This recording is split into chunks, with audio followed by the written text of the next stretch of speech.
Olá, querido amigo, querida amiga. Vamos continuar estudando a nossa lição da Escola Sabatina. Hoje nós vamos estudar o título da nossa lição, que é O Sinal de um Filho. E ela está baseada em Isaías 7,14. Antes, porém, de nós continuarmos, eu quero convidar você que tem nos acompanhado aí ao longo dessas últimas semanas, a se inscrever em nosso canal. É muito importante você participar conosco aqui. Então eu queria pedir que você se inscrevesse, que você deixasse seu comentário. Algumas pessoas têm deixado os comentários ali e a gente procura responder esses comentários. Se você tiver alguma dúvida, ou mesmo se você quiser deixar uma mensagem para nós, fique à vontade, coloque ali o seu comentário. Curta também o nosso vídeo e compartilhe nas redes sociais, que é muito importante. Então vamos lá. Vamos estudar o sinal de um filho. Vamos ler o verso 14. Hoje e na manhã, ou seja, no nosso próximo estudo, nós vamos estudar o verso 14. Esse verso é muito conhecido dentro da Bíblia. Veja só, porque você vai identificar logo o porquê. Isaías 7,14. Portanto, o Senhor mesmo vos dará um sinal. Eis que a Virgem conceberá e dará à luz um filho, e lhe chamará Emanuel. Veja que interessante. Deus, ele havia dito para o rei Acaz o seguinte: me pede um sinal que eu vou lhe dar este sinal. E aí nós vimos que Acaz não quis pedir um sinal. Deus falou: eu te dou um sinal, seja nas profundezas da terra ou nas alturas dos céus. Pode pedir o que você quiser, que eu vou fazer para você. Acaz não quis. E Deus, então, vira e fala assim: então, já que você não quer pedir, eu vou dar um sinal para você. Mas aí vem o sinal que Deus dá, é um sinal bem diferente, né? Ou seja, é um sinal, é um filho. Um filho, né? A Virgem conceberá e dará à luz um filho.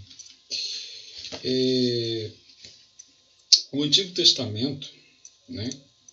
O Antigo Testamento, ele não mostra o cumprimento dessa profecia, ou melhor, desse sinal, como, por exemplo, de outras pessoas. Por exemplo, Gideão, se você quiser ler essa história, está lá em Juízes 6, de 36 a 40, Gideão pede um sinal a Deus, né? E Deus faz o sinal acontecer, que era lá da lã, né?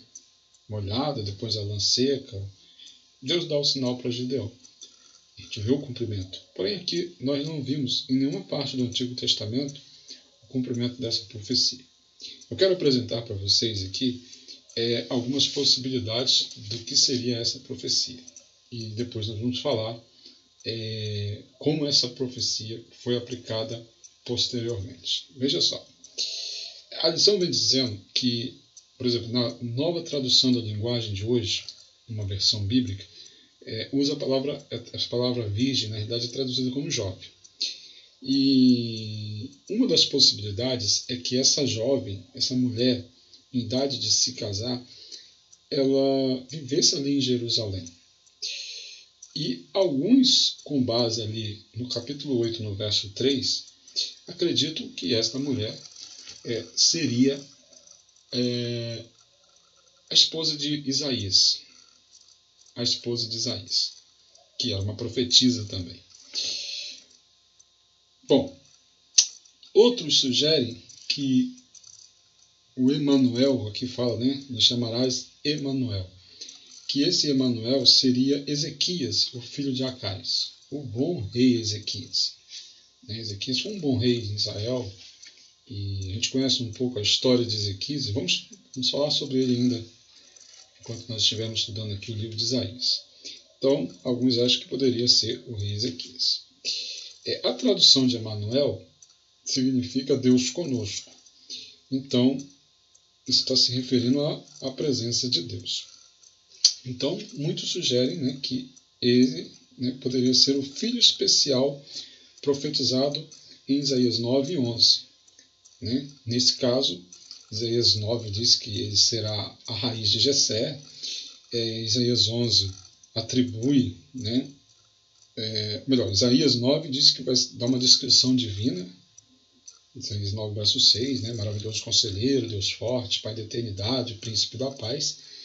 E Isaías 11, verso 10 diz que ele vai ser a raiz de Jessé. Bom, nenhuma dessas, se nós aplicarmos essas características ao Emanuel, a Deus conosco, a presença de Deus conosco, nem mesmo o bom rei Ezequias ele vai se encaixar nessa profecia. Bom, uma outra coisa que as pessoas falam é que se essa mulher é uma jovem em idade de se casar, ter um filho seria uma promiscuidade. Ou seja, ela não estaria casada ainda e teve um filho, promiscuidade. Segundo Deuteronômio 22, 20 e 21, isso não pode acontecer em Israel. Então, por que Deus se referiria a tal filho como sinal para inspirar fé? Então, isso aqui são algumas possibilidades, né, que os estudiosos falam sobre esse assunto, e a lição vem trazendo para nós, porque primariamente essa profecia não estaria fazendo uma referência a Jesus. Né? Até eu já ouvi algumas pregações a esse respeito, onde os teólogos eles afirmam que eles vão muito na primeira opção, ou seja, de que esse menino seria o filho da profetisa, da esposa de Isaías. Porém, eu quero convidar você agora a ir lá em Mateus capítulo 1, vou abrir a Bíblia aqui, Mateus capítulo 1, versículos 22 e 23, que diz o seguinte: Ora, tudo isto aconteceu para que se cumprisse o que fora dito pelo Senhor por intermédio do profeta. Eis que a Virgem conceberá e dará à luz um filho, e ele será chamado pelo nome de Emanuel, que quer dizer Deus conosco. Mateus, ele pega este texto, esta profecia, e ele pega ela e ele identifica Jesus como sendo o Emanuel. Jesus é este Emanuel, nascido miraculosamente de uma virgem solteira, mas comprometida. Olha só como começa a se encaixar na profecia. Filho divino, rebento e raiz de Jessé. Fantástico isso. Mateus ele identifica Jesus como esse sinal. Ou seja, o sinal que Deus prometeu, ou que Deus disse que iria dar, que Acais não quis, aí Deus falou, então eu vou dar um sinal. Esse sinal não vai acontecer nem nos dias de Acais, nem nos dias de Ezequias, seu filho, e por muitos anos esse sinal não vai acontecer. Mas segundo o apóstolo Paulo, lá em Gálatas 4, verso 4, vindo, porém, a plenitude do tempo, Deus enviou seu filho, nascido de mulher. Deus enviou Jesus Cristo. E aí, como diz, Deus, o significado do nome, Emanuel, Deus conosco. João, ele diz assim, e o Verbo se fez carne e habitou entre nós. Que sinal maravilhoso. Jesus Cristo, Deus conosco. A presença de Deus aqui nesse mundo.